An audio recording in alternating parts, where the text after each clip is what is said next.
إن الحمد لله نحمده ونستعينه ونستغفره ونعوذ بالله من شرور أنفسنا ومن سيئات أعمالنا من يهده الله فلا مضل له ومن يضلله فلا هادي له وأشهد أن لا إله إلا الله وحده لا شريك له وأشهد أن محمدا عبده ورسوله أما بعد فإن خير الحديث كتاب الله وخير الهدي هدي محمد صلى الله عليه وسلم وشر الأمور محدثاتها وكل محدثة بدعة وكل بدعة ضلالة وكل ضلالة في النار. أعوذ بالله السميع العليم من الشيطان الرجيم من همزه ونفخه ونفثه. بسم الله الرحمن الرحيم. رب اشرح لي صدري ويسر لي أمري واحلل عقدة من لساني يفقهوا قولي. بسم الله الرحمن الرحيم. إن الله وملائكته يصلون على النبي يا أيها الذين آمنوا صلوا عليه وسلموا تسليما. اللهم صل على محمد وعلى آل محمد كما صليت على إبراهيم وعلى آل إبراهيم إنك حميد مجيد. اللهم بارك على محمد وعلى آل محمد كما باركت على إبراهيم وعلى آل إبراهيم إنك حميد مجيد. آج انشاءاللہ تعالی سورہ آل عمران کی آیت نمبر 153 سے شروع کریں گے اور 2-3 دروس سے مسلسل غزوہ احد کی لائیو کمنٹری چل رہی ہے. غزوہ احد کے دوران صحابہ کرام علیہم رضوان سے جو اجتہادی غلطیاں ہوئیں اور ان کی وجہ سے پھر مسلمانوں کو کیا خمیازہ بھگتنا پڑا، اس میں اللہ تبارک و تعالیٰ نے صحابہ کرام علیہم رضوان کی غلطیوں کو پوائنٹ آؤٹ کر کے ان کے لیے عام معافی کا بھی اعلان فرمایا اور آئندہ کے لیے ان کی اصلاح فرمائی. تو پچھلی دفعہ آیت نمبر 152 پہ ہماری جو گفتگو مکمل ہوئی تھی اور جس میں یہ آیت آ گئی تھی کہ اللہ تبارک و تعالیٰ نے فرمایا بسم اللہ الرحمن الرحیم وَلَقَدْ عَفَا عَنْكُمْ، بے شک اللہ نے تمہیں معاف کر دیا، وَاللَّهُ ذُو فَضْلٍ عَلَى الْمُؤْمِنِينَ، اور بے شک اللہ تعالیٰ جو ہے وہ بہت فضل و کرم فرمانے والا ہے مومنوں پر. اس کے بعد آج اگلی آیت سے شروع کرتے ہیں. اذ تصعدون ولا تلوون على احد والرسول يدعوكم في اخراكم، اور یاد کرو وہ وقت جب تم دور بھاگے جا رہے تھے. ولا تلوون على احد والرسول يدعوكم، اور تم میں سے کوئی شخص بھی پیٹ پھیر کر مڑ کر نہیں دیکھتا تھا اور رسول اللہ صلی اللہ علیہ وسلم تمہیں پکار پکار کر قتال کی طرف بلا رہے تھے. یعنی نبی صلی اللہ علیہ وسلم کی نافرمانی کرنے کی وجہ سے ایسی کافروں کی دھاک بیٹھی مسلمانوں پر کہ نبی صلی اللہ علیہ وسلم پکار پکار کر صحابہ کو بلا رہے ہیں میدان قتال کی طرف، لیکن ان پر ایسی دہشت طاری ہو چکی تھی کہ وہ بھاگے جا رہے تھے. اور آج کے دور میں آپ دیکھ لیں، میں نے پچھلی دفعہ بات کی تھی کہ آج نبی صلی اللہ علیہ وسلم ہم میں موجود بھی نہیں ہے، اس کے باوجود آج اگر ہم نبی صلی اللہ علیہ وسلم کی نافرمانی کریں تو ہمیں تو آپ کی دعاؤں میں سے بھی حصہ نہیں ملنے والا. نبی صلی اللہ علیہ وسلم موجود تھے اور صحابہ کرام علیہم رضوان نے نبی صلی اللہ علیہ وسلم کی نافرمانی کی. اس کا رزلٹ کیا نکلا کہ اللہ تعالیٰ نے کافروں کا رعب ان پر ایسا طاری کیا کہ غزوہ احد میں واضح فتح ہو جانے کے باوجود فتح جو ہے وہ شکست میں بدل گئی جب وہ 35 تیر اندازوں نے اجتہادی غلطی کی اور وہ درہ چھوڑ دیا. اور اللہ تعالیٰ فرما رہا ہے وہ وقت یاد کرو رسول اللہ صلی اللہ علیہ وسلم تمہیں پیٹھ کے پیچھے سے پکار پکار کے بلا رہے تھے اور تم پر ایسی دہشت تھی نبی صلی اللہ علیہ وسلم کی نافرمانی کرنے کی وجہ سے کہ تم پیٹھ پھیر کر نہیں دیکھ رہے تھے. آج مسلمانوں کا بھی یہی حال ہے کہ آج ہم پر کفار کی ایسی دہشت پڑ چکی ہے کہ لاکھ لوگوں کو قرآن سنائیں، حدیث سنائیں، لوگوں کو قتال کی اہمیت بتائیں، لیکن دل کے اندر اللہ تعالیٰ کے حضور قربانی کا جذبہ پیدا ہی نہیں ہوتا. ایسا کافروں نے ہمارے اوپر رعب طاری کر دیا ہے. وَلِعَوْذُ بِاللَّهِ تَعَالَى. وَالرَّسُولُ يَدْعُوكُمْ فِي أُخْرَاكُمْ، رسول اللہ صلی اللہ علیہ وسلم تمہارے پیچھے سے تمہیں بلا بلا کے پکار رہے تھے. فَأَثَابَكُمْ غَمًّا بِغَمٍّ لِكَيْ لَا تَحْزَنُوا عَلَى مَا فَاتَكُمْ، پھر اللہ تعالیٰ نے تمہیں غم پر غم دلایا، غم کے اوپر غم تمہارے اوپر آیا تاکہ تمہیں غم نہ ہو اس چیز کا جو تم سے چلی گئی. وَلَا مَا أَصَابَكُمْ، اور نہ اس مصیبت پر تم غم کھاؤ جو تم پر مصیبت آئی. غم پر غم آیا. مثال کے طور پر کسی شخص کو پاؤں میں کانٹا چبھ جائے، یہ ایک چھوٹی تکلیف ہے. اسی دوران انسان کی داڑھ درد کرنی شروع کر دے تو داڑھ کا درد اتنا غالب ہو جائے گا کہ پاؤں میں کانٹے کی تکلیف بھول جائے گی. جیسا کہ بعض اوقات جب عورتوں کی ڈلیوری ہوتی ہے اس دوران ان پر اتنی پین ہوتی ہے کہ بعض اوقات ڈلیوری کو آسان کرنے کے لیے لیڈی ڈاکٹر کٹ بھی لگاتی ہے، اس کٹ کا درد ہی فیل نہیں ہوتا کیونکہ اس سے بڑی تکلیف ہو رہی ہوتی ہے. تو جب انسان کو زیادہ بڑی تکلیف ہو رہی ہو تو چھوٹی تکلیف بھول جاتی ہے. پاؤں میں کانٹا چبھ جائے اور اس کے بدلے میں داڑھ کا درد شروع ہو جائے تو پاؤں کے کانٹے کا درد یاد نہیں رہے گا. تو اللہ تعالیٰ فرما رہا ہے ہم نے تمہیں غم پر بڑا غم دیا تاکہ تم اس مصیبت کو بھول جاؤ اور جو میں تکلیف پہنچی تھی اس کو بھول کر دوبارہ میدان قتال کی طرف لوٹ آؤ. اور وہ غم پہ بڑا غم کیا تھا؟ نبی صلی اللہ علیہ وسلم کی شہادت کی خبر. اس سے بڑا تو غم ہی کوئی نہیں تھا. یعنی صحابہ کرام علیہم رضوان کے لیے ان کو اپنی تکلیفیں بھول گئیں. کسی کا بیٹا اگر شہید ہو گیا تھا اس کو اپنے بیٹے کی شہادت بھول گئی، کسی کا خامند شہید ہو گیا تھا اس کو اپنے خامند کی شہادت بھول گئی. جب نبی صلی اللہ علیہ وسلم کی شہادت کی افواہ پھیلی تو صحابہ کرام علیہم رضوان کو اپنی تکلیفیں بھول گئی اور سب کے سب اب نبی صلی اللہ علیہ وسلم کی شہادت کی خبر کی وجہ سے جو ہے وہ اتنے پریشان ہوئے کہ ان کو اپنی تکلیف کا احساس نہیں رہا. تو اللہ تعالیٰ فرماتا ہے ہمیں آپ پر اتنا غم طاری کیا صحابہ کرام علیہم رضوان پر تاکہ وہ اس تکلیف کو بھول جائیں. واللہ خبیر بما تعملون، اور اللہ تعالیٰ خبردار ہے جو کچھ تم اس وقت کر رہے تھے.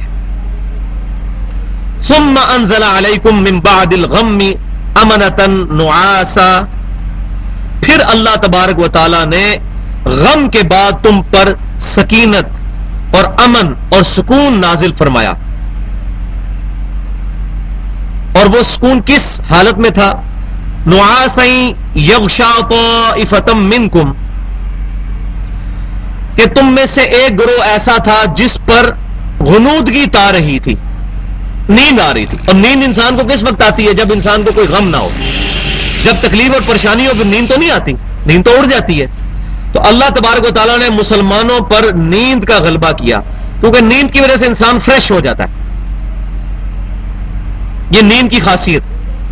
بہت زیادہ انسان میں تھکاوٹ ہو، چند منٹ کی نیند آئے، ایک جھونکا آئے تو انسان بالکل فریش ہو جاتا ہے. تو اس وقت نبی صلی اللہ علیہ وسلم کہ جو شہادت کی خبر پھیلی اور مسلمانوں پر غم آیا، اس کے بعد اللہ تعالیٰ نے مسلمانوں کے اوپر غنودگی طاری کر دی. اور اس کا ذکر صحیح بخاری کے اندر موجود ہے.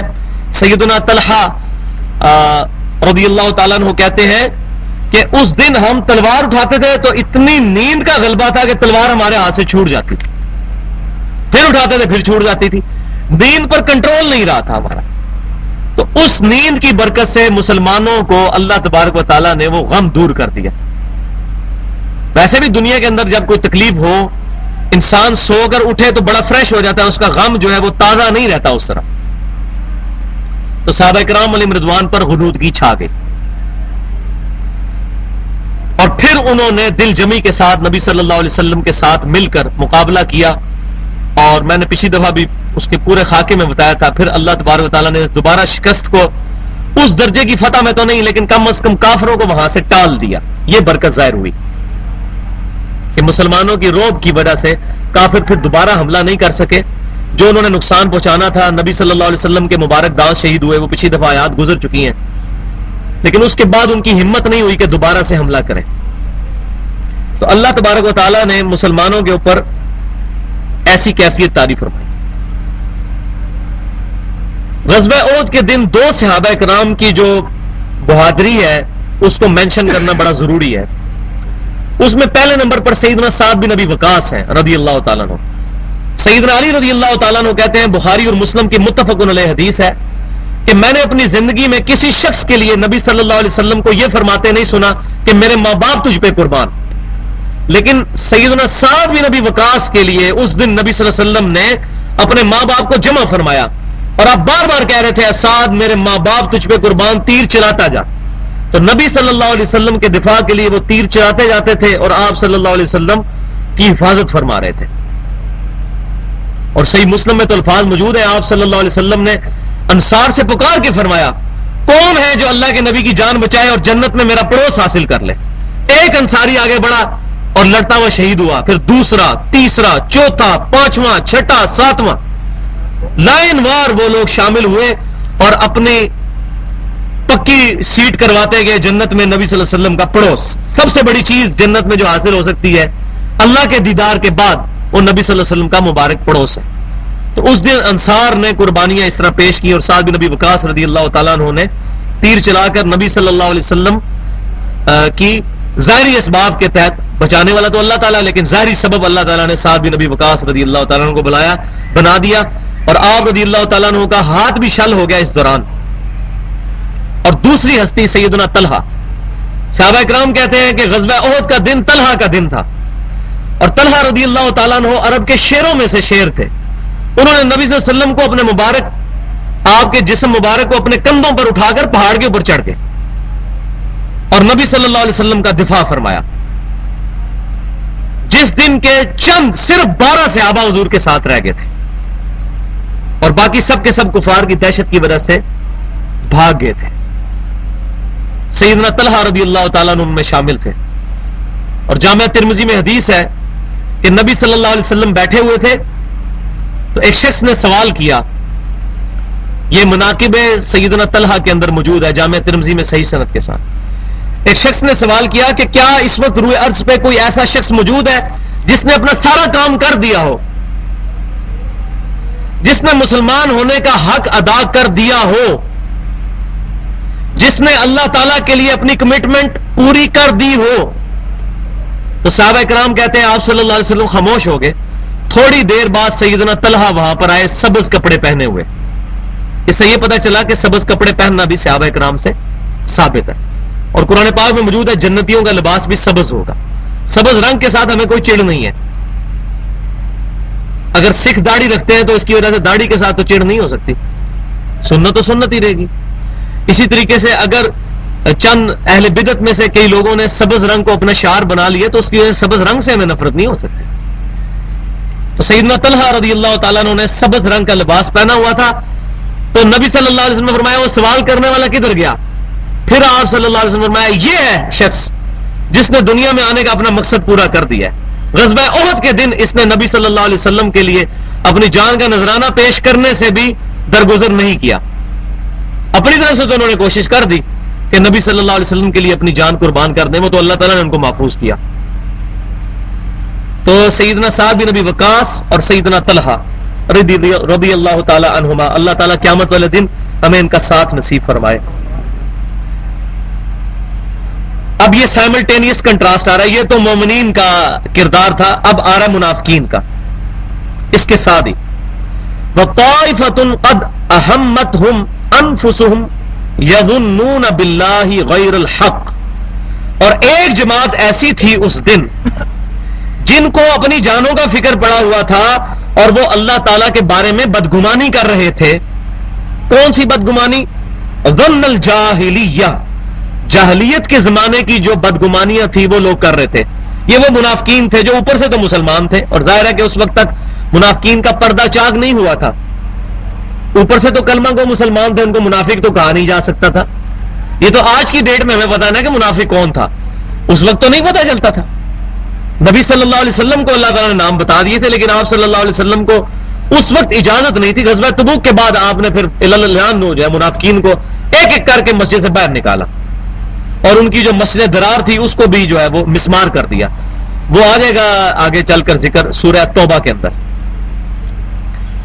تو اللہ تبارک و تعالیٰ نے منافقین کا کردار بنایا، بتایا کہ اس دن ایک جماعت جو ہے ان کو اپنی جانوں کا فکر پڑا تھا. اور جانوں کا فکر کیا؟ وہ 300 لوگ جو تھے وہ غزوہ احد میں پہنچنے سے پہلے ہی وہ عبداللہ بن ابی اپنے ساتھیوں کو لے کر فرار ہو گیا تھا اور اللہ تعالیٰ کے بارے میں وہ لوگ بدگمانی کر رہے تھے، جاہلیت کی بدگمانی. یقولون هل لنا من الامر من شیء، اور کیا بکواس کر رہے تھے؟ کہہ رہے تھے هل لنا من الامر من شیء، کیا ہمارا بھی کسی معاملے میں کوئی مشورہ قبول کیا جائے گا؟ یہ محمد صلی اللہ علیہ وسلم جو اپنی مرضی آتی ہے کرتے پھرتے ہیں اور ہمارے لوگوں کو جا کے قتل کروا دیا میدان جنگ کے اندر. ظاہر رشتہ داریاں تو تھیں ان کی بھی، جو منافقین تھے ان کی مسلمانوں کے ساتھ رشتہ داریاں تو تھیں. تو کہتے ہیں ہمارا بھی کوئی مشورہ مانا جائے. قل ان الامر کلہ للہ، اے محبوب صلی اللہ علیہ وسلم آپ فرما دیجئے کہ حکم تو کل کا کل اللہ تعالیٰ کا ہے. یعنی پروفٹ بھی جو ڈیسیژن لے رہے ہیں وہ اللہ تعالیٰ کی وحی کے ذریعے لے رہے ہیں. آپ صلی اللہ علیہ وسلم کا غزوہ احد میں کوئی اپنا ذاتی ڈیسیژن نہیں ہے, اللہ تعالیٰ کے بتانے سے ہے. لہذا یہ جو تم کہہ رہے ہو کہ رسول اللہ صلی اللہ علیہ وسلم ہمارا بھی کوئی مشورہ مانے, اور مشورہ کیا تھا؟ کمچوری تھی, قتال سے بھاگنا تھا, اور وہ آگے چل کے آ جائے گا. مشورہ کوئی نیک نیتی پہ مبنی ہوتا تو تب بھی قبول کیا جاتا. مشورہ تو یہ تھا کہ لڑائی نہ کی جائے, وہ آگے آ جائے گا. یخفون فی انفسہم ما لا یبدون لک, اے محبوب صلی اللہ علیہ وسلم یہ اپنے دلوں میں وہ بات چھپائے ہوئے تھے جو آپ سے کرنا نہیں چاہتے تھے, آپ پر ظاہر نہ ہو جائے. کیا چھپائے ہوئے تھے؟ جان اپنی عزیز تھی. اب اوپر سے یہ کہہ بھی نہیں سکتے کہ یا رسول اللہ صلی اللہ علیہ وسلم ہم قتال نہیں کریں گے, ورنہ تو منافقت کا پردہ ہی چاک ہو جاتا. یہ وہ لوگ بزدل یہودی تھے جو مسلمانوں کا مقابلہ بھی نہیں کر سکتے تھے علن, اور نہ اپنا دین چھوڑنا چاہتے تھے. تو انہوں نے اسلام کا لبادہ اوڑھ لیا, اندر سے یہودی اوپر سے مسلمان, اور اب وہ چاہتے تھے کہ نبی صلی اللہ علیہ وسلم پہ ہمارا پردہ بھی چاک نہ ہو. تو اللہ تعالیٰ فرما رہے ہیں کہ محبوب صلی اللہ علیہ وسلم یہ آپ سے چھپا رہے تھے وہ بات جو آپ پر ظاہر یہ نہیں کرنا چاہتے تھے, اور اللہ نے ظاہر کر دی. کیا ان کے دل میں تھا؟ یقولون, کہتے ہیں, لو کان لنا من الامر شیء, اگر ہمارا بھی کوئی مشورہ اس معاملے میں مان لیا جاتا, قتال کے معاملے میں, ما قتلنا ہاہنا, تو ہم یہاں بے دردی سے اس طرح قتل تو نہ ہوتے میدان جنگ کے اندر. ہمارے اتنے لوگ مارے گئے, ہمارے رشتہ دار. اب یہ جو مارے گئے وہ کامل ایمان مومن تھے, لیکن یہ رشتہ داری کی وجہ سے کہہ رہے تھے کہ ہمارے لوگ جو مارے گئے اس طرح قتل تو نہ ہو جاتے میدان جنگ میں.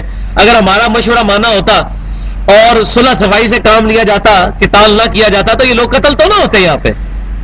اب اللہ تعالیٰ کی طرف سے رشحانہ جواب سنیں جو آج ہم سب کے لیے, جو مسلمان کا بنیادی عقیدہ ہے کہ زندگی موت اللہ کے ہاتھ.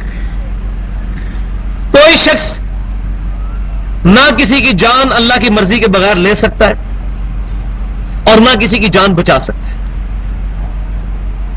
ساری کی ساری مرضی اللہ کی ہے. کتنے زبردست الفاظ ہیں, لیکن یہ ایمان قرآن جو پڑھے گا اس کا ایمان کمزور مضبوط ہوگا. جو قرآن نہیں پڑھے گا اس کا تو تزکیہ کبھی بھی نہیں ہوگا. تصوف کی کتابوں سے کبھی تزکیہ نہیں ہوگا, مولویوں کی تقریروں سے کبھی تزکیہ نہیں ہوگا, افسانوں سے اور واقعات سے اس قسم سے کبھی تزکیہ نہیں ہوگا. جو قرآن سے تزکیہ ہوگا. قرآن is the only definite scripture on the face of earth, جس کے اندر کوئی ملاوٹ نہیں. حدیثوں میں پھر بھی ملاوٹ ہوئی ہے, اسی وجہ سے صحیح حدیث اور ضعیف حدیث کا فرق رکھا گیا. قرآن میں کوئی ملاوٹ نہیں. اللہ تعالیٰ فرما رہا ہے قُلْ لَوْ كُنْتُمْ فِي بُيُوتِكُمْ, اے محبوب صلی اللہ علیہ وسلم ان منافقین سے واضح فرما دو اگر تم اپنے گھروں میں بھی ہوتے نا چھپ کے, لَبَرَزَ الَّذِينَ كُتِبَ عَلَيْهِمُ الْقَتْلُ إِلَى مَضَاجِعِهِمْ, تو ضرور جن کی موت قتل کے میدان گاہ میں لکھی ہوئی تھی, میدان جنگ میں, وہ اپنے گھروں سے نکل کر خود بخود میدان جنگ میں پہنچ جاتے, ان کو پتہ بھی نہ چلتا. اللہ تعالیٰ ان پر ایسا امر جاری کرتا کہ وہ اپنے گھروں سے نکل آتے. کیسے واقعات موجود ہیں جن لوگوں کی موت لکھی ہوتی ہے, کس کس طریقے سے وہ جناب, یہ جب سال ڈیڑھ پہلے پھوکر طیارہ گرا تھا ملتان میں, ملتان سے لاہور آتے ہوئے, ان میں ایسے لوگ بھی تھے جنہوں نے آخری وقت میں اپنی سیٹیں کینسل کروائیں, اور ایسے لوگ تھے جنہوں نے ڈبل پیسے دے کے سیٹ لی زبردستی کہ ہم نے جا کے شام کو مریضوں کو دیکھنا ہے لاہور میں, لوگوں کی چمڑیاں اتارنی ہے جا کے ڈاکٹروں نے. یار چمڑیاں اتارنی ہوتی ہیں زیادہ تر الا ماشاء اللہ, لیکن اپنی چمڑی اتر گئی تو پیسے دے کے موت خریدی. یہ اللہ تعالیٰ فرما رہا ہے کہ جن کی قسمت میں میدان جنگ میں قتل ہونا لکھا تھا وہ اپنے گھروں سے نکل کر خود بخود آ جاتے میدان جنگ سے, ان کو پتہ بھی نہ چلتا. یہ تو اللہ تعالیٰ کا ڈیوائن جو ہے وہ ڈیسیژن ہے.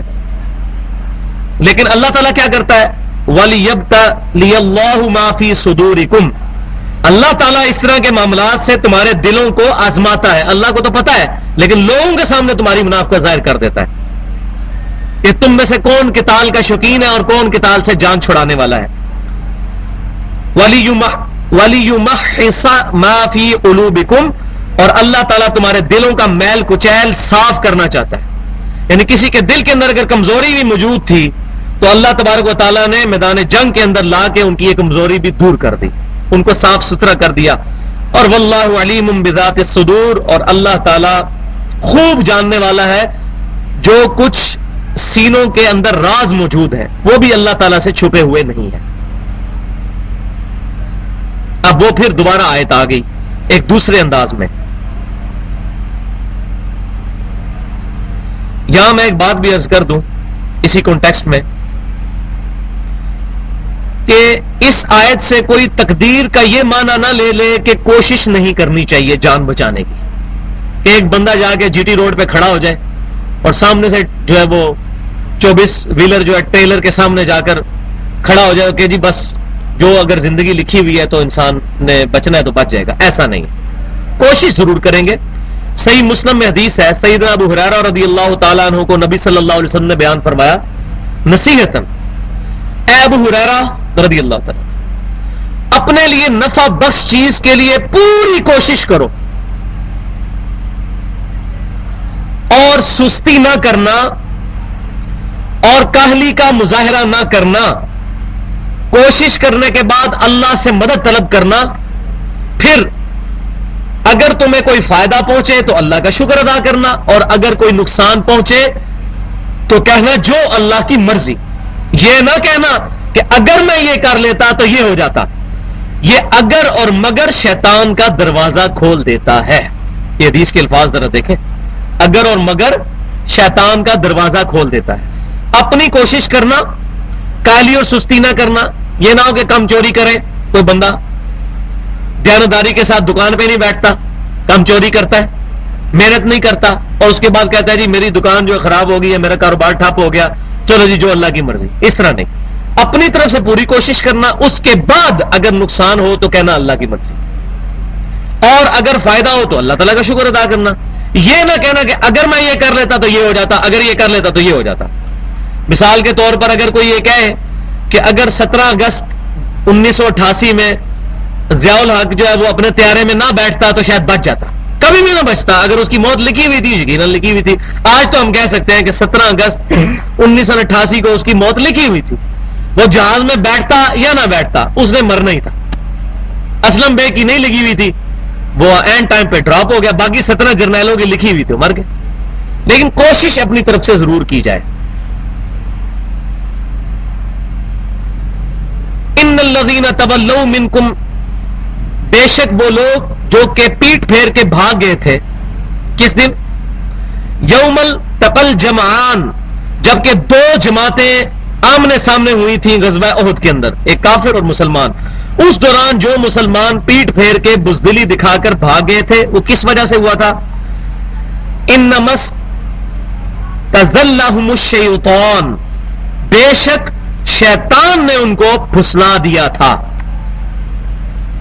ببعض ما کسبوا, ان کے بعض اعمال کی وجہ سے جو انہوں نے کیے. یعنی کہ برے یا غلطیوں والے اعمال کی وجہ سے بعض اوقات شیطان کا حملہ انسان پر ہو جاتا ہے, جس کی بڑی مثال جو آج کل ہمارے گھر گھر کا مسئلہ ہے جی. کسی کو جادو ٹونے کا مسئلہ ہو جاتا ہے, کسی کے اوپر عصیب کا سایہ ہو جاتا ہے. یہ کیوں ہوتا ہے؟ وہ اس لیے ہوتا ہے کہ جب ہم اللہ تعالیٰ کے ذکر سے غفلت اختیار کرتے ہیں. سورہ زخرف میں آتا ہے کہ جو شخص رحمان کے ذکر سے غفلت اختیار کرے گا اللہ تعالیٰ اس پہ شیطان مسلط کر دے گا. تو جب ہم اللہ تعالیٰ کے ذکر سے غافل ہوتے ہیں, خصوصاً عورتوں کے جب مخصوص ایام ہوتے ہیں نماز بھی چھوڑ دیتی ہیں, ذکر نہیں چھوڑنا. صرف قرآن نہیں پڑھ سکتی, باقی ذکر اذکار تو کرنا چاہیے ان دنوں میں بھی تاکہ شیطان دور رہے. خصوصاً صبح شام کے جو سنت اذکار ہیں, اور ان میں وہ 5 اذکار جو ہم نے وہ چھپوا دیے میں, آیت الکرسی کا وظیفہ, آخری 3 سورتیں 3 دفعہ, لا الہ الا اللہ وحدہ لا شریک لہ لہ الملک ولہ الحمد وہو علی کل شیء قدیر 10 دفعہ. اس طرح اعوذ بکلمات اللہ التامات من شر ما خلق, یہ 3 دفعہ. اور بسم اللہ الذی لا یضر مع اسمہ شیء فی الارض ولا فی السماء وہو السمیع العلیم, یہ 3 دفعہ. یہ جو 5 وظیفے اور آیت الکرسی کا وظیفہ, یہ جو ہم نے چھاپ دیے ہوئے ہیں, جادو ٹونا, وبائی امراض اور قدرتی حادثات سے بچنے کے صحیح وظائف سنت, یہ وظائف تو کرنے چاہیے. وظائف کریں گے شیطان دور بھاگے گا اور بیماریاں انسان کے قریب نہیں آئیں گی انشاءاللہ.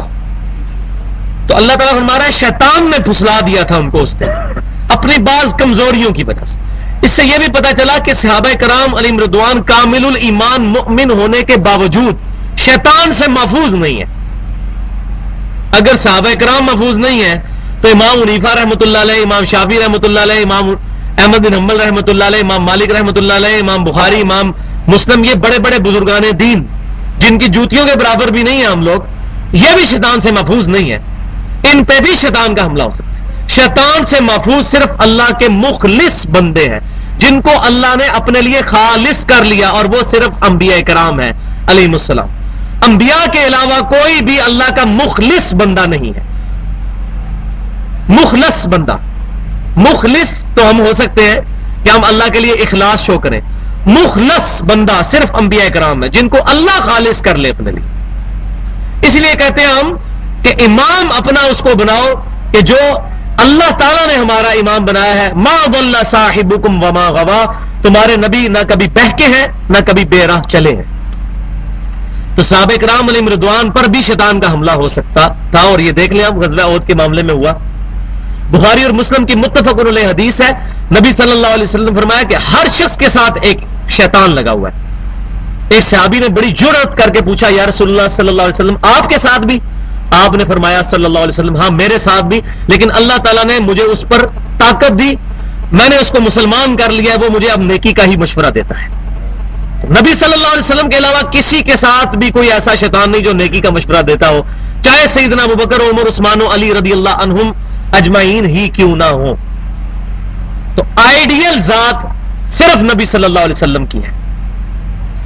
البتہ صحابہ کرام کا جہاں پر اجماع ہو جائے یا خلیفہ راشد کوئی فیصلہ کرے اور صحابہ کرام اس پہ یونیورسلی ایگریڈ کر لیں تو وہ بھی حجت بن جائے گا، کیونکہ اجماع امت بھی جو ہے وہ حجت ہے. پوری امت کبھی بھی گمراہی پہ جمع نہیں ہوگی. یہ صحیح سند کے ساتھ المستدرک للحاکم میں کتاب العلم چیپٹر میں انٹرنیشنل نمبرنگ کے مطابق 399 نمبر حدیث ہے. تو امت کا اجماع، صحابہ کا اجماع جو ہے، انڈیویجول کسی صحابی کی رائے نہیں، صحابہ کا اجماع وہ حجت ہوگا.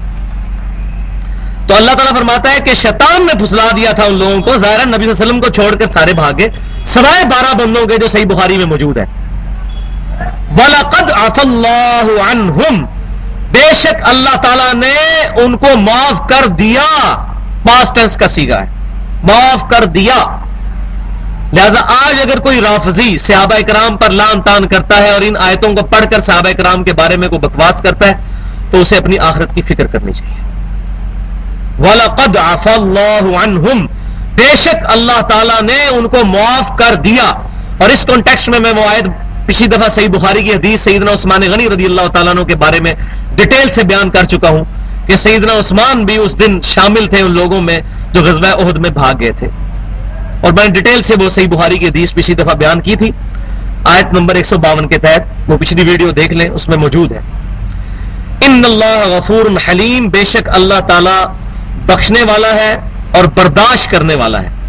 یعنی اللہ تعالیٰ اگر برداشت کرنے والا، حلم والا نہ ہوتا تو گرفت فرما لیتا. جیسا کہ آگے چل کے سورہ سبا کے اندر آیت ہے، سورہ فاطر کی آخری آیات ہے کہ اگر اللہ تعالیٰ غلطیوں پر پکڑنا شروع کر دے تو روئے عرض پہ کوئی چلنے پھرنے والا نہ بچے، اللہ تعالیٰ اس پہ گرفت کر لے. تو اللہ تعالیٰ کا یہ حلم اور برداشت ہے کہ اللہ تعالیٰ نے ان غلطیوں سے درگزر فرمایا. یا ایھا الذین آمنو، اے ایمان والو. اب پھر اسی مضمون کو لے کے چلا جا رہا ہے کہ جی اگر ہم میدان جنگ میں نہ جاتے تو زندہ بچ جاتے. لا تکونوا کالذین کفروا، ان لوگوں کی طرح نہ ہو جانا جنہوں نے کفر اختیار کر لیا یہ بات کر کے. وقالوا، اور جو کہتے ہیں لإخوانہم اذا ضربوا فی الارض او کانوا غزا لو کانوا عندنا ما ماتوا، جب ان کے بھائی قتال کے لیے، جہاد کے لیے سفر پر نکلے تو کہتے ہیں اگر آج ہمارے بھائی ہمارے پاس موجود ہوتے تو قتل تو نہ ہوتے، نہ مارے جاتے اگر گھروں میں موجود ہوتے. وما قتلوا، نہ قتل ہوتے. لیجعل اللہ ذلک حسرۃ فی قلوبہم، یہ تو اللہ تعالیٰ نے ان کے دل میں ایک حسرت ڈال دی ہے. یہ ان کی وشفل تھنکنگز ہیں، ان کی خام خیالیاں ہیں کہ ہمارے بھائی ہمارے پاس ہوتے تو مرتے نا. موت تو ان کو آنی تھی، چلے ان کو تو موت آئی ہے نہ آئی، لیکن انہوں نے تو اپنا بیڑا غرق کر لیا، اپنا ایمان برباد کر لیا یہ بات کر کے کہ اگر ہمارے بھائی ہمارے پاس موجود ہوتے تو آج قتل نہ ہوتے. واللہ یحیی و یمیت, اور اللہ ہے جو زندگی دیتا ہے اور مارتا ہے. اللہ کے علاوہ کسی کے اور کے ہاتھ میں زندگی اور موت نہیں ہے. واللہ بما تعملون بصیر, اور اللہ تعالی دیکھ رہا ہے جو تم اعمال کر رہے ہو. اس کے اندر بڑی چھپی ہوئی دھمکی ہے کہ یہ جو تمہاری حرکتیں ہیں نا, اللہ تعالیٰ چاہے تو فوراً گرفت فرما لے اس کے اوپر, لیکن یہ اللہ تعالیٰ تمہاری رسی ڈھیلی کی ہوئی, یہ نہ سمجھنا اللہ تعالیٰ تمہارے کرتوت دیکھ نہیں رہا, پکڑے گا قیامت والے دن. دنیا میں رسی ڈھیلی ہے, اللہ تعالیٰ تمہارے اعمال کو دیکھ رہا ہے. جیسے دھمکی لگائی جاتی ہے نا, بعض اوقات گھر میں بھی ہوتا ہے کہ باپ جو ہے وہ بیٹے کو کہتا ہے کہ پتر جو کچھ تو کر رہا ہے نا مجھے پتا ہے, ساری رپورٹاں مجھے مل دی ہیں, تو یہ نہ سمجھنا. تو بلا تمثیل میں بیان کر رہا ہوں کہ اللہ تبارک و تعالی ہر عمل کو دیکھ رہا ہے.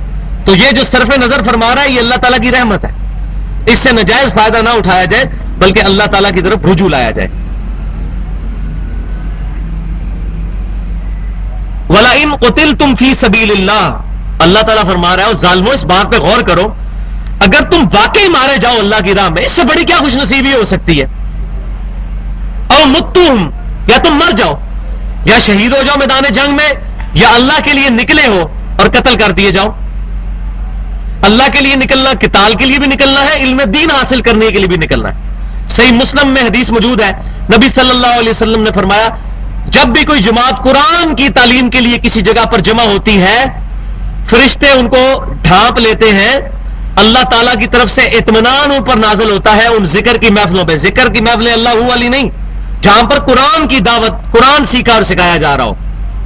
اور قرآن سیکھا اور سکھایا جانا اس کا مفہوم ہے, خالی عربی نہیں ہے, کیونکہ صحابہ کرام کو تو عربی آتی تھی, وہ بھی کسی درجے میں ہے, لیکن اصل قرآن کا سیکھنا, اس کا مفہوم سیکھنا, اس کا ترجمہ سیکھنا. تو فرشتے اس کو ڈھانپ لیتے ہیں اور اللہ تعالیٰ ان پر سکینت نازل فرماتا ہے, اور جو علم دین حاصل کرنے کے لیے اپنے گھر سے نکلا اللہ تعالیٰ اس کو جنت کے راستے پہ چلائے گا. تو قتال کے لیے بھی راستہ جنت کا راستہ, علم کا راستہ بھی جنت کا راستہ, کیونکہ علم کی وجہ سے ہی انسان قتال کے لیے آمادہ ہوگا. جس کو قتال کی اہمیت ہی نہیں علمی طور پہ پتا ہوگی وہ کیا قتال کرے گا. جو فجر کی نماز ہی جماعت کے ساتھ مسجد میں اٹھ کے نہیں پڑھ سکتا تکبیر اولا کے ساتھ, اس نے جا کے اللہ تعالیٰ کو کیا جان دینی ہے.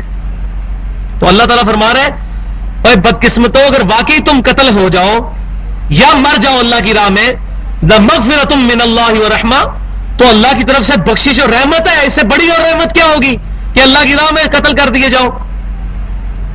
وَرَحْمَةٌ خَيْرٌ مِّمَّا يَجْمَعُونَ, اور یہ رحمت اللہ کی ان تمام چیزوں سے بڑھ کے ہے جو تم نے جوڑی ہوئی ہیں.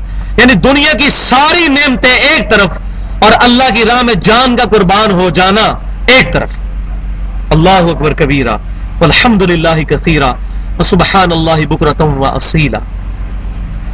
یہاں مجھے وہ حدیث یاد آ گئی صحیح بخاری کے اندر, نبی صلی اللہ علیہ وسلم نے فرمایا میری خواہش ہے اللہ کی راہ میں شہید کیا جاؤں, پھر زندہ کیا جاؤں, پھر شہید کیا جاؤں, پھر زندہ کیا جاؤں, پھر شہید کیا جاؤں, پھر زندہ کیا جاؤں, پھر شہید کیا جاؤں. اللہ اکبر کبیر. اللہ تعالیٰ فرما رہا ہے وَلَئِن مُتُّمْ, اگر تم واقعی مر گئے اللہ کی راہ میں, او قتلتم, یا تمہیں قتل کر دیا گیا, شہید کر دیا گیا, لا الی اللہ تحشرون, تو تم اللہ کے پاس ہی آنا ہے. اگر اس میں بٹوین دا ورڈز یہ بات ہے کہ مومن کے لیے دنیا جو ہے یہ تو لائبلٹی نہیں ہونی چاہیے, آخرت کی زندگی جو ہے یہ لائبلٹی نہیں ہونی چاہیے, ایسٹ ہونا چاہیے. اگر واقعی مومن ہو تو تمہارا یہ ایسٹ ہے کہ تم مر کے اپنے رب کے پاس پہنچ جاؤ. مومن جو ہے وہ تو آخرت میں اللہ کے حضور انعام پانے کے لیے بےتاب ہوتا ہے. دنیا میں مومن کے لیے دنیا قید خانہ ہے اور کافر کے لیے جنت ہے. کافر کے لیے ایسٹ ہے دنیا کی زندگی, مومن کے لیے تو لائبلٹی ہے دنیا کی زندگی, اصل زندگی اس کے لیے آخرت کی ہے. اگر واقعی اللہ کے لیے تمہارے دل میں تڑپ ہے تو انسان کی تو دنیا میں خواہش ہوتی ہے کہ اپنے محبوب کے پاس فوراً پہنچ جائے, محبوب کے ساتھ وصال ہو جائے. تو اگر تمہاری واقعی اللہ کے لیے تڑپ ہے تو تم نے مر کے اللہ کے پاس ہی آنا ہے. کیسا زبردست سوال کیا گیا, سرچنگ کوسچن. انسان اپنے دل کے اندر یہ سوچے کہ واقعی کہ میں موت کے لیے تمنا رکھتا ہوں اپنے دل میں کہ نہیں, کہ اللہ کے حضور پیش کیا جاؤں, اللہ کے حضور حاضر ہو جاؤں. فَبِمَا رَحْمَةٍ مِّن اللَّهِ, تو پس اللہ کی رحمت ہے محبوب صلی اللہ علیہ وسلم. بہت زبردست آیت آ رہی ہے. دائین کے لیے یہ ایپیکس ہے کہ دائی کو کیسا ہونا چاہیے. بس اے محبوب صلی اللہ علیہ وسلم, اللہ تعالیٰ کی خاص رحمت ہے مومنین کے لیے. کیا رحمت ہے؟ لنت لہم, کہ آپ ان کے لیے بڑے نرم خو ہیں. یعنی آپ صلی اللہ علیہ وسلم بڑے نرم دل ہیں صحابہ کرام کے لیے. اور اگر آپ نرم دل نہ ہوتے, وَلَوْ كُنْتَ فَظًّا غَلِيظَ الْقَلْبِ, اے محبوب صلی اللہ علیہ وسلم اگر آپ صلی اللہ علیہ وسلم بڑے تند مزاج اور بڑے سخت مزاج والے ہوتے صحابہ کرام کے لیے, لَنْفَضُّوا مِنْ حَوْلِكَ, کبھی بھی یہ جھمگٹا صحابہ کا آپ کے گرد جمع نہ ہوتا. یہ آپ کا اخلاق اور آپ کی نرمی ہے صلی اللہ علیہ وسلم کہ صحابہ کرام کھینچے چلے آتے ہیں آپ کی طرف. تو یہ آپ کو اس لیے بتایا جا رہا ہے کہ اب صحابہ کرام نے جو غلطی کی غزوہ احد میں, اس کے بعد یہ نہ ہو جائے کہ آپ ان کے لیے دوبارہ سخت ہو جائے کہ تم نے یہ کیا حرکت کی جس کی وجہ سے مسلمانوں کو شکست کا سامنا ہوا. اتنی بڑی غلطی کے بعد بھی آپ صلی اللہ علیہ وسلم نے ان کے ساتھ نرمی سے ہی پیش آنا ہے. اللہ اکبر کبیرہ. مجھے آیت یاد آ گئی سورہ قلم کی, وَإِنَّكَ لَعَلَىٰ خُلُقٍ عَظِيمٍ, اے محبوب صلی اللہ علیہ وسلم آپ اخلاق کے بلند ترین درجے پر فائز ہیں. عبداللہ بن سلام رضی اللہ تعالیٰ عنہ سے پوچھا گیا, صحیح بخاری اور مسلم کی متفق علیہ حدیث ہے, بتائیے کہ تورات میں اور یہودیوں کی کتابوں میں حضور صلی اللہ علیہ وسلم کی کیا نشانیاں ہیں؟ تو انہوں نے کافی نشانیاں بیان فرمائی. ان میں یہ تھی کہ آپ صلی اللہ علیہ وسلم کے ساتھ جو جتنا بد اخلاقی سے پیش آئے گا آپ اتنا ہی خوش اخلاقی سے اس سے پیش آئیں گے, اور آپ کا خوش اخلاقی اس کی بد اخلاقی کے ساتھ بڑھتی چلی جائے گی, ڈائریکٹلی پروپورشنل ہوگی. جتنا کوئی بد اخلاق ہوگا اتنا ہی آپ صلی اللہ علیہ وسلم خوش اخلاق ہوتے چلے جائیں گے. تو آپ صلی اللہ علیہ وسلم کے بارے میں فرمایا جا رہا ہے کہ آپ صلی اللہ علیہ وسلم کا صحابہ کرام کے حق میں نرم دل ہونا اللہ کی رحمت ہے. اللہ نے آپ کو رحمت للعالمین بنایا ہے. وَمَا أَرْسَلْنَاكَ إِلَّا رَحْمَةً لِلْعَالَمِينَ, سورہ انبیاء کی آیت نمبر 107. آپ صلی اللہ علیہ وسلم کو رحمت للعالمین بنا کر اللہ تعالیٰ نے بھیجا. تو یہ اللہ تعالیٰ کا رحمت بنانا آپ صلی اللہ علیہ وسلم کو صحابہ کرام کے حق میں بڑا بہتر ہے کہ آپ صلی اللہ علیہ وسلم اگر تند مزاج ہوتے تو کبھی بھی یہ صحابہ کرام پروانہ وار حضور کے گرد جمع نہ ہوتے. فَاعْفُ عَنْهُمْ, تو اے نبی صلی اللہ علیہ وسلم ہم نے تو معاف کر دیا صحابہ کرام کو, اب آپ بھی ذرا معاف کر دیجئے ان کو. یعنی حقوق العباد ساتھ ساتھ چل رہے ہیں. نبی صلی اللہ علیہ وسلم کے بھی حقوق مسخ ہوئے ہیں نا, اس میں صرف اللہ تعالیٰ کی تو نافرمانی نہیں ہوئی. حضور صلی اللہ علیہ وسلم نے جو 50 تیر اندازوں کا جو درے پر ڈیوٹی لگائی تھی, تو 35 نے جو اجتہادی غلطی کر کے وہ درہ چھوڑ دیا, تو حضور صلی اللہ علیہ وسلم کی نافرمانی کی. تو نبی صلی اللہ علیہ وسلم کو فرمایا جا رہا ہے کہ آپ صلی اللہ علیہ وسلم ان سے درگزر فرمائیں. دیکھیں پہلے اللہ نے معاف کیا, بعد میں کہا جا رہا ہے آپ بھی معاف کریں, اور خالی معافی نہیں, دل سے کدورت بھی نکل جائے. وَاسْتَغْفِرْ لَهُمْ, اور ان کے لیے اللہ کے حضور استغفار بھی کریں اے محبوب صلی اللہ علیہ وسلم. ایک اور جگہ آتا ہے کہ مومنین کے لیے استغفار کریں, آپ کا استغفار ان کے دلوں کے لیے بڑے سکون کا باعث ہے. تو حضور صلی اللہ علیہ وسلم کو حکم دیا جا رہا ہے آپ صحابہ کرام کے لیے معافی مانگیں اللہ کے حضور کہ یا اللہ ان کو معاف کر دے. تو صحابہ کرام کو بڑی تسلی ہوگی اس بات سے کہ حضور ہمارے لیے اللہ کے حضور استغفار کر لیں. اور یہاں وہ مجھے آیت بھی یاد آ گئی جو سورۃ النساء کی آیت نمبر 64 ہے, جو آگے چل کے اگلی سورت میں آ بھی جائے گی. بسم اللہ الرحمن الرحیم. وَمَا أَرْسَلْنَا مِن رَّسُولٍ إِلَّا لِيُطَاعَ بِإِذْنِ اللَّهِ, اور ہم نے کوئی بھی رسول نہیں بھیجا مگر اس بات کے ساتھ کہ اللہ کے اذن کے ساتھ اس کی اطاعت کی جائے. یعنی اللہ تعالیٰ نے پروفٹس کو اپنا نمائندہ بنا کے دنیا میں بھیجا ہے, صرف انبیاء کرام علیہ السلام کو. وَلَوْ أَنَّهُمْ إِذْ ظَلَمُوا أَنفُسَهُمْ, اے محبوب صلی اللہ علیہ وسلم جب انہوں نے اپنی جانوں پر ظلم کیا تھا, یہ یہودیوں کے کانٹیکسٹ میں آیات چل رہی ہیں کہ یہودیوں نے حضور صلی اللہ علیہ وسلم کے ساتھ وعدہ خلافی کی اور عہد توڑا. تو جب انہوں نے غلطی کر لی تھی, جاؤ کا آپ صلی اللہ علیہ وسلم کے پاس آ جاتے, فاستغفر اللہ واستغفر لهم الرسول, پھر اللہ کے حضور نبی صلی اللہ علیہ وسلم ان کے لیے دعائے استغفار کرتے, اللہ کے حضور یہ توبہ کرتے, اور نبی صلی اللہ علیہ وسلم ان کے لیے دعائے مغفرت کرتے. لوجد اللہ تواب الرحیم, تو ضرور اللہ تعالیٰ کو توبہ قبول کرنے والا, رحم فرمانے والا پا لیتے. یعنی نبی صلی اللہ علیہ وسلم جب دنیا میں موجود تھے اس وقت صحابہ کرام علیہم رضوان کو یہ حکم دیا گیا کہ جب کوئی غلطی ہو جائے صحابہ کرام حضور صلی اللہ علیہ وسلم کے پاس جا کے آپ سے دعا کروائیں. اس کو کہا جاتا ہے صحیح وسیلہ شخصی، کہ جب کوئی بندہ سامنے موجود ہو اس سے دعا کے لیے ریکویسٹ کی. یہ آج کے لیے نہیں ہے، آج کے لیے فٹ کریں گے تو یہ بد عقیدگی ہو جائے گی. کیوں؟ صحیح بخاری کے اندر حدیث موجود ہے، صحیح بخاری اور مسلم کی متفق علیہ حدیث ہے. کافی ساری حدیث ہے اس کانٹیکسٹ میں. ہمارے لیکچر جو ہے وہ اس میں قبر اور اسلام جو یوٹیوب پہ پڑا ہوا ہے اس میں نے ڈیٹیل سے کافی واقعات بیان کیے ہیں بخاری اور مسلم سے، کہ صحابہ کرام کو جب بھی کوئی تکلیف پہنچتی تھی تو حضور صلی اللہ علیہ وسلم سے آ کے دعا کرواتے تھے. جیسے صحیح بخاری میں آتا ہے عبداللہ بن عتیق رضی اللہ تعالیٰ عنہ کی پنڈلی کی ہڈی ٹوٹ گئی، انہوں نے اپنی پگڑی اتار کے اپنی ہڈی پہ باندھ دی. نبی صلی اللہ علیہ وسلم کے پاس آئے، آپ صلی اللہ علیہ وسلم نے پوچھا یہ کیا ہوا ہے؟ تو انہوں نے کہا میری ہڈی ٹوٹ گئی. تو آپ صلی اللہ علیہ وسلم نے فرمایا اپنی ٹانگ سیدھی کرو، اپنے مبارک ہاتھ پھیرا، اسی وقت ٹانگ سیدھی ہو گئی، بالکل ٹھیک ہو گئی، ہڈی جڑ گئی. اس طرح کئی صحابہ کرام علیہم رضوان کے ساتھ کئی معاملات ہوئے تو حضور صلی اللہ علیہ وسلم کے معجزات ظاہر ہوئے، جن میں بہت بڑا معجزہ بخاری اور مسلم کی متفق علیہ حدیث ہے کہ صلح حدیبیہ کے موقع پر صحابہ کرام کے پاس پانی ختم ہو گیا تو سیدنا عمر رضی اللہ تعالیٰ عنہ نے ایک پیالے میں پانی جمع کر کے حضور صلی اللہ علیہ وسلم کے پاس آئے اور کہا یا رسول اللہ صلی اللہ علیہ وسلم آپ اپنا مبارک ہاتھ اس میں ڈال دیں اور دعا فرمائیں. کیونکہ نبی صلی اللہ علیہ وسلم کے بارے میں حضرت عمر رضی اللہ تعالیٰ کو پہلے ایکسپیرینس تھا کہ آپ صلی اللہ علیہ وسلم کے مبارک ہاتھوں سے پانی کے چشمے جاری ہوئے ہیں آپ کی دعا کی برکت سے. تو سیدنا عمر کے مشورے پر نبی صلی اللہ علیہ وسلم نے جب ہاتھ ڈالا تو پانی کے چشمے اس پیالے میں سے جاری ہوئے. تابعی پوچھتے ہیں جابر بن عبداللہ یہ بتائیے کہ آپ لوگ کتنے تھے جنہوں نے اس ایک پیالے سے پانی پیا؟ تو جابر بن عبداللہ کہتے ہیں اس ایک پیالے سے اگر ہم 1,00,000 بھی ہوتے تو پانی زیادہ تھا. البتہ ہم اس وقت 1,500 تھے جنہوں نے پانی پیا، اپنے جانوروں کو پلایا اور سٹور بھی کر لیا، اور آپ صلی اللہ علیہ وسلم کی مبارک انگلیوں سے پانی کے چشمے جاری تھے. یہ معجزہ حضرت موسیٰ علیہ السلام کے عصا کو پتھر پہ مارنے سے بھی 1,00,000 گنا بڑا معجزہ ہے. پتھر میں سے تو پانی نکل ہی آتا ہے، چشمے نہیں نکلتے، لیکن گوشت میں سے پانی نکلنا یہ اس سے بڑا معجزہ ہے. بخاری مسلم کی متفق علیہ حدیث ہے. اب اسی صحیح بخاری میں کتاب الاستسقاء چیپٹر میں سیدنا عمر رضی اللہ تعالیٰ عنہ سے انٹرنیشنل نمبرنگ مطابق 1010 نمبر حدیث ہے. وہی حضرت عمر جو حضور صلی اللہ علیہ وسلم کی مبارک زندگی میں حضور سے جا کر دعا کرواتے تھے پانی کے لیے، آپ صلی اللہ علیہ وسلم کی وفات کے بعد صحیح بخاری میں موجود ہے حضرت عمر فاروق رضی اللہ تعالیٰ عنہ آپ کی قبر پر نہیں گئے،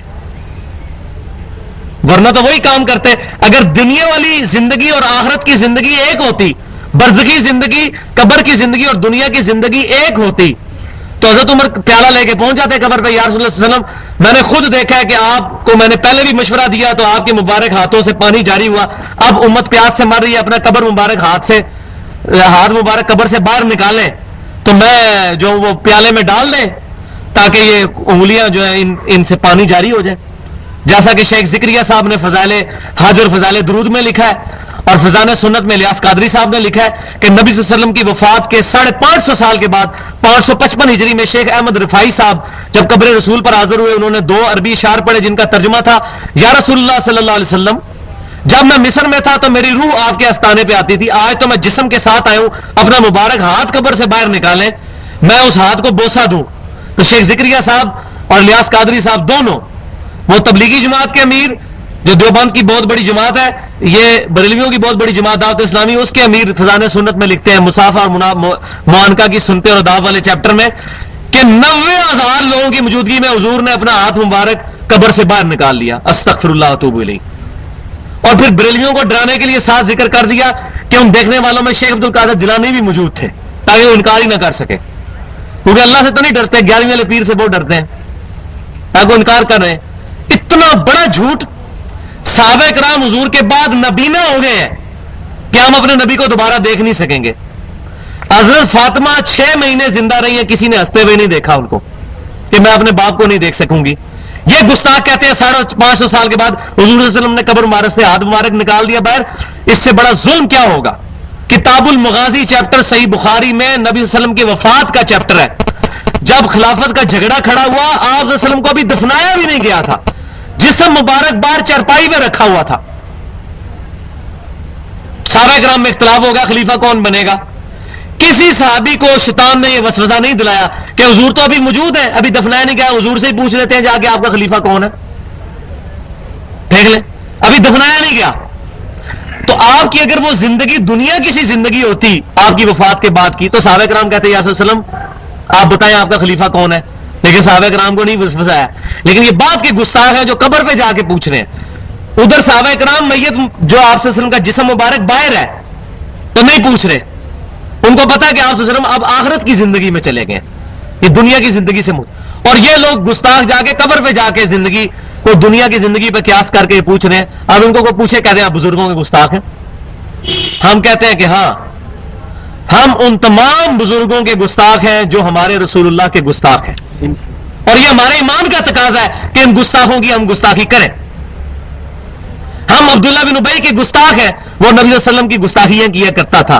ہم مسلمہ کذاب کے بھی گستاخ ہیں, اسی کی پٹری کے اوپر چل کے جو ہم ذوالخویسرہ تمیمی خارجی کے بھی گستاخ ہیں, جس نے حضور کو کہا تھا اتق اللہ یا محمد, یہ کوفی نجدی عراقی, اس خبیث نے یہ نبی صلی اللہ علیہ وسلم کے بارے میں اس طرح گستاخانہ جملہ.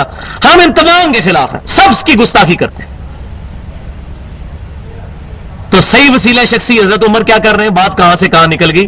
سیدنا عمر رضی اللہ تعالیٰ عنہ نے قبر رسول پر آ کر کہا, وہ عمر جو حضور کی زندگی میں نبی صلی اللہ علیہ وسلم کے سامنے پیالے پیش کیا کرتے تھے, قبر پہ جا کے پیالہ نہیں پیش کیا, بلکہ مسجد نبوی میں آئے, بخاری کتاب الاستسقاء 1010 نمبر حدیث انٹرنیشنل نمبرنگ کے مطابق, اور کہا اے اللہ جب تک تیرے نبی ہم میں موجود تھے ہم تیرے نبی کو تیری بارگاہ میں پیش کیا کرتے تھے, ان کی دعا کی برکت سے آپ صلی اللہ علیہ وسلم کو ہم وسیلہ بنا کے لاتے تھے, یعنی ان کی دعا کی برکت سے تو ہم پر بارش نازل فرما دیا کرتا تھا. اب آپ صلی اللہ علیہ وسلم دنیا سے تشریف لے گئے, اب ہم آپ صلی اللہ علیہ وسلم کے چچا کو وسیلہ بنا کر لائے ہیں, اے اللہ ان کی دعا ہمارے حق میں قبول فرما. انس بن مالک کہتے ہیں کہ اس کے بعد پھر بارش شروع ہو جاتی رضی اللہ تعالیٰ عنہ. تو وسیلہ شخصی صحیح کیا ہے, یہ نہیں اللہ فلاں بزرگ کا وسیلہ, فلاں مرے ہوئے بندے کا وسیلہ نہیں, جو سامنے موجود ہو زندہ آدمی اس سے دعا کروائی جائے, یہ ہے صحیح وسیلہ شخصی. تو نبی صلی اللہ علیہ وسلم کو کہا جا رہا ہے واستغفر لہم, اے محبوب صلی اللہ علیہ وسلم آپ ان کے لیے دعا فرمائیے. تو بات کہاں سے شروع ہوئی تھی, وَلَوْ أَنَّهُمْ إِذْ ظَلَمُوا أَنفُسَهُمْ جَاءُوكَ, کیونکہ آج کچھ بد عقیدہ لوگ ان آیتوں کو پڑھ کے کہہ رہے ہیں قبر رسول پہ جا کے آپ ان سے شفاعت کے لیے کہیں. شیخ ذکریہ صاحب فضائل حج میں لکھتے ہیں کہ قبر رسول پہ جائیں تو آپ یہ کہیں رسول اللہ صلی اللہ علیہ وسلم کو پکاریں وہاں پر اور کہیں اسألک شفاعت یا رسول اللہ, نعوذ باللہ, اے اللہ کے رسول میں آپ سے سوال کرتا ہوں آپ کی شفاعت کا. اور میں نے بتایا غائب میں کسی ہستی کو پکارنا سوال کرنا شرک ہے. نبی صلی اللہ علیہ وسلم غائب میں السلام علیکم یا رسول اللہ پڑھ سکتے ہیں, یہ آپ کو مدد کے لیے پکارنا نہیں, آپ کو پکار کر سلام بھیجنا ہے آپ پہ, مدد کے لیے پکارنا کہ میں آپ کی شفاعت مانگتا ہوں نہیں, اللہ سے مانگیں گے. جو الوسیلہ والی دعا مانگتے ہیں ہم, نبی صلی اللہ علیہ وسلم کی صحیح بخاری اور مسلم کی متفق علیہ حدیث ہے, جس نے اذان کا جواب دیا اس کے بعد دروشی پڑھا اور الوسیلہ والی دعا مانگی, میری شفاعت اس پر حلال ہو جائے گی. تو شفاعت اللہ سے مانگی جا رہی ہے. اللہم رب هذه الدعوۃ التامہ, رسول اللہ سے تو نہیں مانگی جا رہی صلی اللہ علیہ وسلم. تو یہ گستاخی ہے نبی صلی اللہ علیہ وسلم کی قبر مبارک پہ جا کے آپ سے شفاعت کی دعا کرنا. وہاں بھی ہم اللہ تعالیٰ سے دعا کریں گے, اور آج بھی ہم کرتے ہیں, اے اللہ اپنے محبوب صلی اللہ علیہ وسلم کی ہمیں قیامت والے دن شفاعت نصیب فرما. اے محبوب صلی اللہ علیہ وسلم آپ ان کے لیے استغفار کریں. دیکھیں کتنے پیارے الفاظ, پہلے فرمایا ان کو معاف کر دیں, ان کے لیے استغفار کریں, اور استغفار کرنے کے بعد ان کا سٹیٹس زیرو نہ کر دیں. وشاورہم فی الامر, اور اپنے معاملات میں ان سے مشورے بھی لیتے رہیں. ایسا نہیں ہے کہ انہوں نے اس وقت غلطی کی تھی اب قیامت تک کے لیے اب ان سے کوئی بات نہیں پوچھنی ہے, ان کا کوئی مشورہ لینا ہے, نہیں, مشورہ بھی لیں, کیونکہ یہ مومن ہے, ان کی اجتہادی غلطی تھی, انہوں نے کوئی جان بوجھ کے ایسا نہیں کیا, انسان سے غلطی ہو جاتی ہے. فَإِذَا عَزَمْتَ, اور جب آپ کسی معاملے میں پکا مشورہ کرنے کے بعد ارادہ کر لیں تو پھر پختہ ہو جائے اس پہ. فَتَوَكَّلْ عَلَى اللَّهِ, پھر اللہ پر توکل کریں. ان اللہ یحب المتوکلین, بے شک اللہ تعالیٰ کو محبت ہے ان لوگوں سے جو اللہ تعالیٰ پر توکل کرتے ہیں. تو لیکن پہلے مشورہ کرنا ہے, اس طرح کے سارے معاملات ہونے ہیں, اس کے بعد آپ نے اللہ تبارک و تعالیٰ پر توکل کرنا ہے. ان ینصرکم اللہ، اگر اللہ تعالیٰ تمہاری مدد فرمائے، فلا غالب لکم،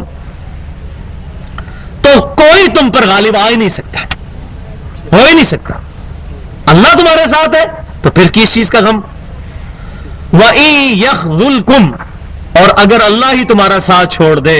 اے پاکستانیوں، آج ہم بھی سن لیں یہ بات، اللہ ہی تمہارا ساتھ چھوڑ جائے. 2005 میں زلزلہ آیا، اس کے بعد سے مسلسل عتاب میں ہیں ہم لوگ. اب 2011 ہو چکی ہے، آج اکتوبر کی 1 تاریخ. کبھی ڈینگی وائرس کا حملہ آتا ہے، کبھی سیلاب آ جاتا ہے، کبھی امریکہ کی دھمکیاں آ جاتی ہیں، کبھی کچھ آ جاتا ہے. اور اللہ ہی تمہارا ساتھ چھوڑ دے، فمن ذا الذی ینصرکم من بعدہ، تو کون ہے جو اس کے بعد تمہاری مدد کر سکے اگر اللہ تعالیٰ کا ساتھ ہی نہ ہو. وعلی اللہ فلیتوکل المؤمنون، اللہ ہی پر توکل کرنا چاہیے مومنین کو. اگر مومن ہے تو توکل صرف اللہ کی ذات پر، لیکن کوشش اس کے بعد توکل اللہ تعالیٰ کی ذات کے اوپر. 10 منٹ رہ گئے، یہ بہت امپورٹنٹ آیات آ رہی ہیں، اس کو میں کنکلوڈ کر دیتا ہوں. اب منافقین کے کردار کی ہلکی سی جھلک پیش کی جا رہی ہے. اس سے پہلے تھوڑی تمہیداً گفتگو سن لیں کہ صحابہ اکرام علیہم رضوان نے مال غنیمت جمع کرنے کے لیے وہ درہ چھوڑ دیا، اور 35 صحابہ اکرام نے نبی صلی اللہ علیہ وسلم کے حکم کے اوپر جو اجتہاد کیا وہ غلط تھا، 15 کا صحیح تھا، اور انہوں نے وہ درہ چھوڑ کر مال غنیمت سمیٹنا شروع کیا. تو اب منافقین نے کیا خبریں مچانی شروع کر دی کہ نبی صلی اللہ علیہ وسلم اصل میں مال کے معاملے میں خیانت کرنے والے ہیں، نعوذ باللہ. تو صحابہ کرام علیہ رضوان کو ڈر تھا اگر ہم نے مال غنیمت نہ خود سمیٹا تو عین ممکن ہے کہ حضور صلی اللہ علیہ وسلم ہمیں مال غنیمت میں سے کچھ حصہ ہی نہ دیں. تو منافقین نے اس قسم کی خبریں عام کرنا شروع کر دی، اور صحابہ کرام علیہ رضوان کے بارے میں بدگمانیاں پھیلانی شروع کر دی. اور ظاہر ہے کچھ بات سادہ لوگ مسلمان ہوں گے، ان کے دل میں بھی کوئی ایسا خیال آ جائے، لیکن بخاری مسلم کی متفق علیہ حدیث ہے کہ میری امت سے اللہ تعالیٰ نے دل کے خیالات معاف کر دیے ہیں جب تک زبان سے اظہار نہ ہو جائے. تو اگر صحابہ کے دل میں بھی اس وقت کوئی ایسی بات آئی تو معاف ہے جب تک زبان سے اظہار نہ ہو. یہ خاص رحمت ہے اللہ تعالیٰ کی امت محمدیہ صلی اللہ علیہ وآلہ وسلم کے لیے. تو منافقین نے کہا کہ نبی صلی اللہ علیہ وسلم جو ہے وہ نعوذ باللہ جو ہے وہ خیانت کرنے والے ہیں، معاذ اللہ، استغفر اللہ. اللہ تعالیٰ فرما رہا ہے وَمَا كَانَ لِنَبِيٍّ أَن يَغُلَّ، نبی کی تو شان شیان ہی نہیں ہے یہ بات کہ وہ خیانت کرے کسی مسئلے میں. نبی تو بے پرواہ ہوتا ہے، اللہ تعالیٰ نے اس کے دل سے تمام دنیا کی لالچ ختم کر دی ہوتی ہے. نبی کا تو نقشہ سورۃ الانعام میں کھینچا گیا، قُلْ إِنَّ صَلَاتِي وَنُسُكِي وَمَحْيَايَ وَمَمَاتِي لِلَّهِ رَبِّ الْعَالَمِينَ. اے محبوب صلی اللہ علیہ وسلم آپ فرما دیجئے بے شک میری نماز، میری قربانی، میرا جینا، میرا مرنا، سب کچھ میرے اللہ کے لیے، لا شریک لہ، میں اس کے ساتھ کسی کو شریک نہیں ٹھہراتا. وَبِذَلِكَ أُمِرْتُ وَأَنَا أَفْضَلُ الْمُسْلِمِينَ، اور مجھے اسی بات کا حکم دیا گیا ہے کہ سب سے پہلا مسلمان فرما بردار میں بنوں. تو نبی تو اپنی امت میں سب سے انٹلیکچوئل لیول پر ہوتا ہے، اس کا تو تزکیہ نفس ہوا ہوتا ہے، وہ تو ایمان کی بھٹی ہوتا ہے، اس کے قریب جو جاتا ہے اس کو ایمان مل جاتا ہے. تو نبی صلی اللہ علیہ وسلم کے بارے میں ایسا گمان منافقین نے کیا. اللہ تعالیٰ فرما رہا ہے نبی کے لیے شان ہی نہیں ہے. یہ تو تم لوگوں کے دلوں میں ایسی باتیں تھیں، تم لوگوں کے دلوں میں مال کا لالچ تھا، اور وہ بعد میں ظاہر بھی ہوا کہ ہم تو جانا چاہتے تھے، یہ ہوا ہمیں بھی کچھ مال میں سے دو. وَمَن يَغْلُلْ يَأْتِ بِمَا غَلَّ يَوْمَ الْقِيَامَةِ، اللہ تعالیٰ فرما رہا ہے جو بھی کوئی خیانت کرے گا تو قیامت والے دن اس کی خیانت اس کے ساتھ آئے گی. پھر کسی کا مال ہتھیائے گا، کسی کا مال دبائے گا، قیامت والے دن وہ ساتھ آئے گی. اور یہاں مجھے حدیث یاد آ گئی، بڑی رکت انگیز حدیث، سیدنا سعد بن ابی وقاص، جن کا میں نے پہلے ذکر کیا کہ غزوہ احد کا دن ہے ہی سعد کا دن تھا. اور بخاری مسلم کی حدیث میں نے بیان کی کہ سیدنا علی کہتے ہیں میں نے نبی صلی اللہ علیہ وسلم کی مبارک زبان سے کسی کے لیے یہ الفاظ نہیں سنے کہ میرے ماں باپ تجھ پہ قربان.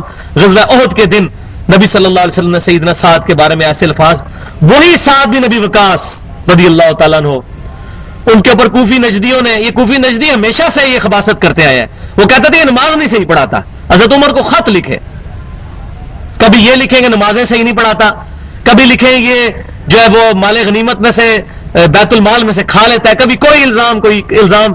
ایک عورت نے الزام لگایا کہ سعد نے میری زمین ہتھیا لی ہے. بخاری مسلم کے الفاظ ہیں. اور امام بخاری رحمۃ اللہ علیہ اس کو کرامات والے چیپٹر میں لے کے آئے ہیں. صحابہ کرام کی کرامتیں. کرامت دکھانی نہیں ہوتی ہے, اللہ تعالیٰ کی طرف سے ظاہر ہو جاتی ہے. سعد بن ابی وقاص رضی اللہ تعالی عنہ پر الزام لگایا کہ اس نے ہماری زمین ہتھیا لی ہے.